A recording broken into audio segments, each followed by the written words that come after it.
دخترم نور خونمه، وقتی غم دارم این دخترمه که نمیذاره رو زانو بیفتم.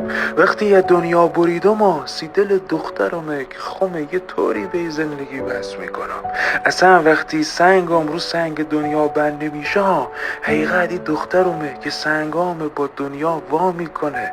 حقیقت خونه که دختر نداره میدونی مثل شهریه که دریا نداره، همونقدر خالی از قشنگی و آرامش. بهت بگم دخترم یه جونه که با هر بار دیدنش هی به جونم ظاهر میشه.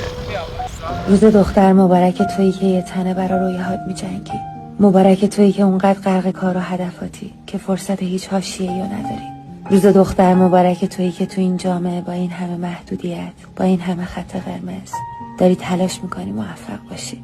روز دختر مبارک تویی که تو هر جمعی که میری با ظاهرت نه، با شخصیت و رفتارت آدم رو تحت تاثیر قرار میدی.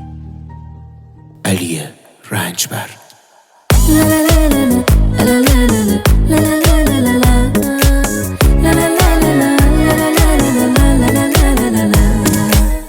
میگن دختر شیطون بلاست، خوشگلیش کار خداست، همیشه تو قصه هاست.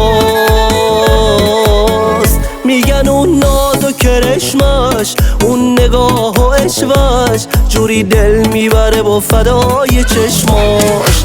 دختر که یک دونه باشه، تک و دردونه باشه، یه جورایی نازاره چشماش. وقتی که احساسی میشه